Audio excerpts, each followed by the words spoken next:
record. There we go. All right, so I am recording now on families. So again, families we talked about last week. I just want to take a few minutes and go over a few key things. The first one, and I think personally this is the most important one, is how we define the family. And one of the assignments asks you to look at family in terms of these three different lenses. And I think it's important because I've heard people say time and time again, you know, my family is not necessarily the people that I am blood related to, or you make your own family. And I feel it's important to give that thought, that belief, a lot of validity. And right here is where we are making that completely valid. So essentially, you can look at a family in three different ways. You can look at it through a role lens, you can look at it through a socio-legal lens, and the biogenetic lens. At its most basic level, the biogenetic lens is people that you are biologically related to. So blood relatives, siblings, parents, cousins to a lesser extent, but anyone who you are related by biology to. That is that biogenetic lens. And something that I've heard many times in the past is, you know, you love your family, but you don't have to like them. And this really gives a lot of weight to that, right? Because just because someone is related to you by blood doesn't mean that they're family or you treat them as such, or they treat you as such. An example would be my sister-in-law and my brother-in-law. They, their father lives in Maine, and they've never actually called him dad. It's always been Dick, like his entire life, their entire lives. And so, you know, he's technically their biological father, but he's just Dick to everybody. All right, the other one is the role lens. And role lens is probably the one that you are most familiar with, or the one you're most comfortable with. This is essentially looking at that title that you give someone and considering them your family because of the title you give them, because of the role that they play for you. So, you know, I've got family members that I call my cousins that they're not actually my cousins. There's no actual, you know, blood relationship to each other, but because these are people I grew up with, they're people I'm close with, I refer to them as my cousins. Think also about in-laws or aunts or uncles, you know, people who you might give that name uncle or aunt to, or you might call them mom, even though they're not actually that person to you. All right, Arlise, go ahead. This generation is so cruel to that. You see how you just said that people you've known for a long period of time, you tend to call them aunt and uncle, you know, out of the respect of growing up with that person, you tend to do it. So, you know, when you try to put that same type of thing on your children, they come back with, but why? She's not related to me by thing. She's not related to me by blood. She's technically not my aunt. Why do I have to call her aunt? And I'm trying to teach them, like, it's a level of respect. You know, I get it that she's not your aunt. For example, my brother, he's engaged to be married. And when I tell them, I was like, you guys need to, you know, like you need to call her aunt so-and-so. And they're like, why? She's not married to my uncle. They're just their fiance. I don't want to call her aunt. And I'm like, it's just a level of respect. Like, what are you guys gonna call her? Like, you know? And they're like, I don't know, I'll just call her Miss so-and-so or ma'am so-and-so. And I'm just like, It's funny that you should mention this because this is going to be so highly cultural. And please remember that when we're talking about it in this class, we tend to emphasize American culture. All right, this is an American communications textbook. So a lot of the cultures that it emphasizes are going to be mostly American. And I know you get into any other cultures and, you know, the tendency to call aunt and uncle is going to be much more, you know, expanded or widespread.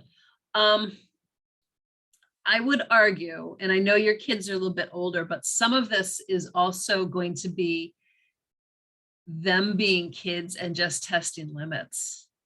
You know, because they can. They're just, I know you make that face. Yeah, believe it or not, your kids are going to test you, right? So some of it is Wait, just that really? reaction. Yeah, I'm really like, Mhm. but I think I understand what you mean because it comes to a point. It's like, you're gonna force me to call her aunt, or are you Yeah. gonna respect me of not calling her aunt? And so yeah, I do think that's the case. Like, I do think like they do try to test the waters. Like, okay, how far is she gonna let Mhm. us not do that, or is she? Yeah, I do agree with Yeah. that. Wow, ah, didn't And see that. I want you to also consider ages. This is a weird one, but I can relate personally to it. So with my husband's family, I have, I think, 16 nieces and nephews and 8 great nieces and nephews.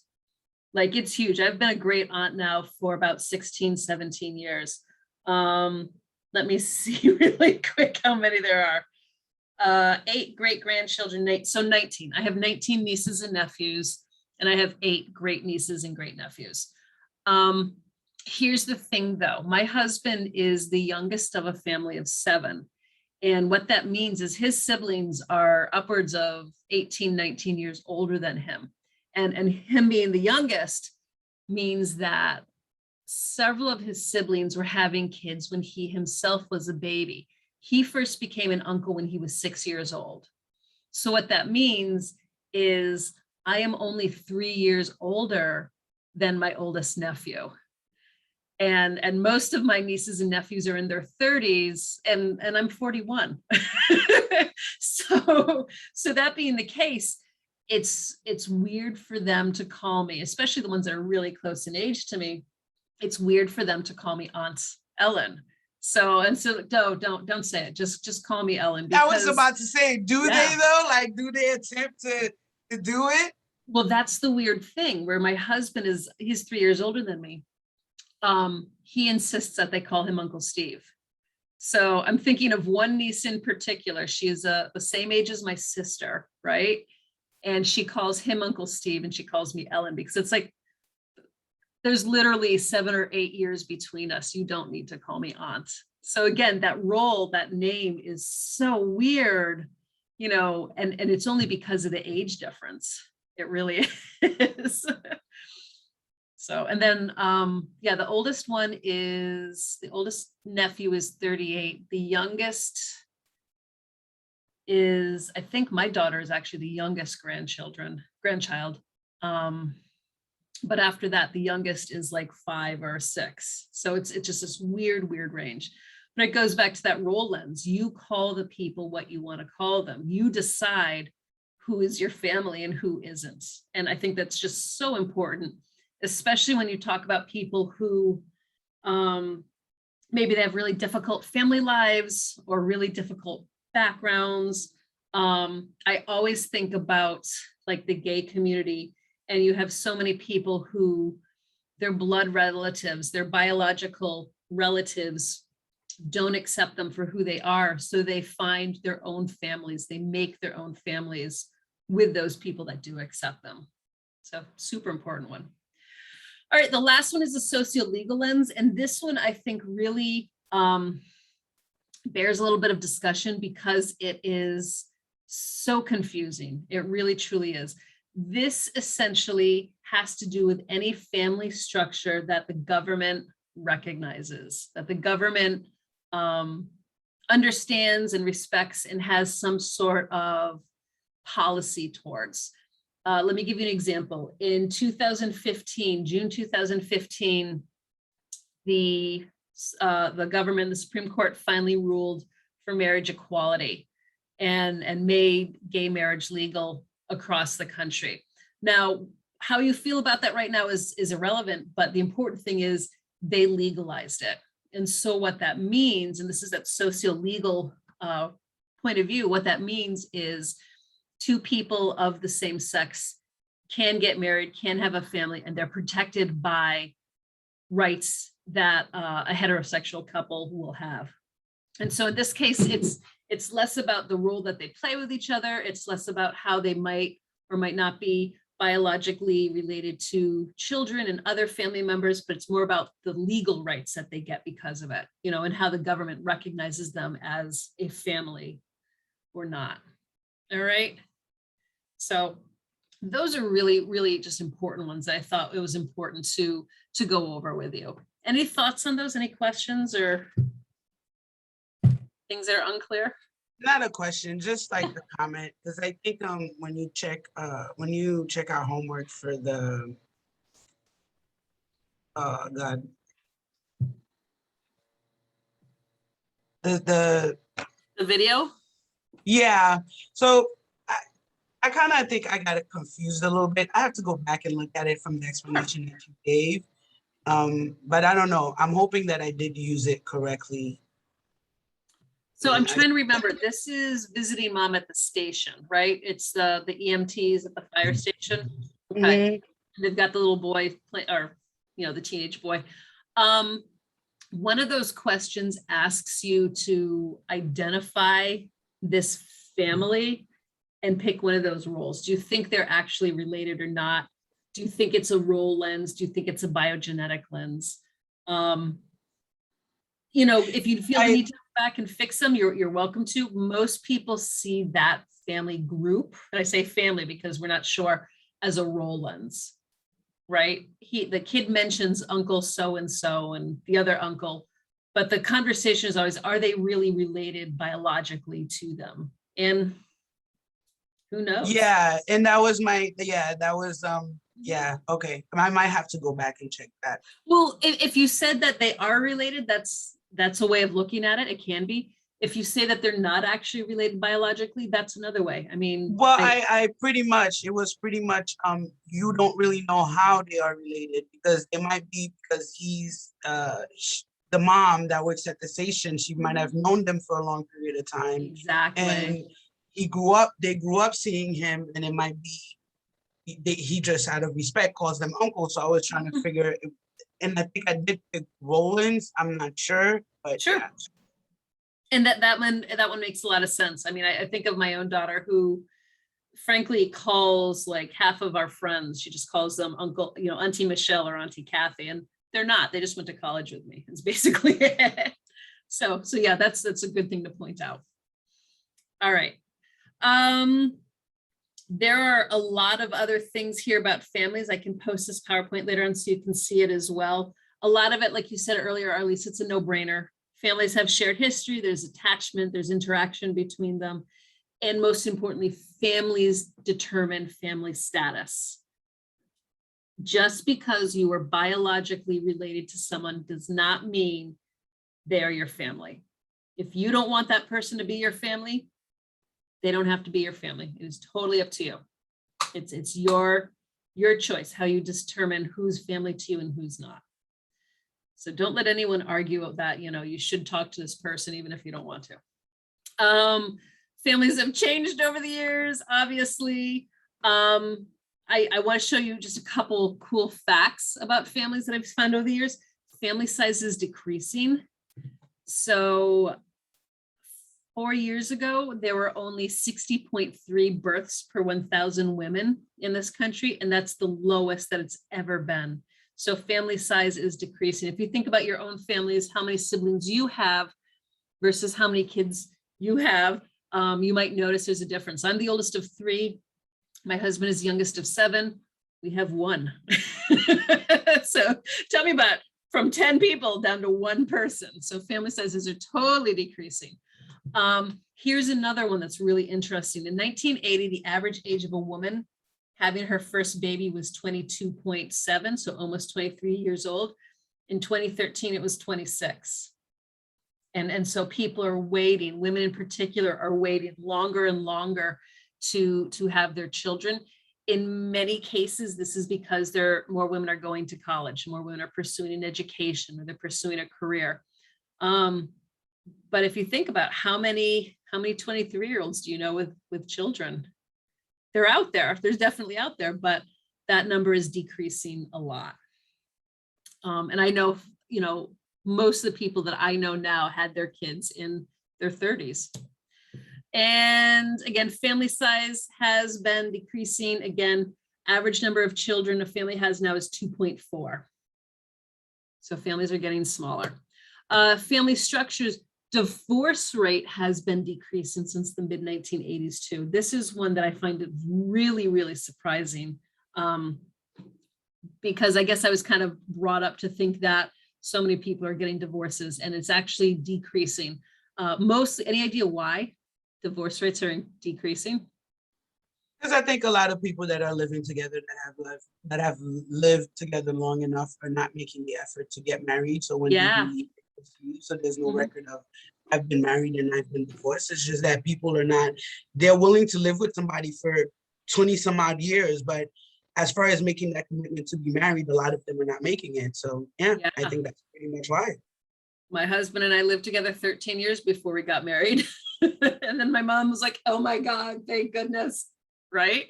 So yeah, people choose to live together longer beforehand, so you can essentially identify what their quirks are ahead of time. Socks everywhere, all over the floor, just socks, right? And the other thing is not everyone's getting married. A lot of times people choose not to get married. I can tell you one of the key reasons why my husband and I chose to get married is because of the tax status. You know, since we got married, our taxes are way better than they were when we were, filing separately. So 2.9 per 1,000 Americans, that's the divorce rate. So out of say 500 marriages, only one is ending in divorce, is really how you look at that number. Again, same-sex marriage became legal June 2015, and more people are supporting it, 62%. Family structures, this I think is really going to be applicable to us as a class, especially in light of the pandemic. According to the Department of Labor, 70% of mothers with children under 18 work. 70% of mothers. So you've only got like 30% who stay at home with their kids. I know when I was a little kid, my mom worked nights. She was home during the day, and then she would leave at about 4:30, and I would be in charge for about 15-20 minutes, and then my dad would come home. And it's like they switched shifts there. So in 1975, that number was only at about 50%. Now it's 70%. A lot of factors there. Some of that is going to be because more women are pursuing careers, and they want to be independent, and they want to have jobs. Another harsher reality, though, is just the fact that our economy, inflation in particular, has cannot speak. Inflation has increased so much, but pay has not increased with it. And so, sure, we're 30 years ago where it was easier for my mom to be a stay-at-home mom and then to work only nights.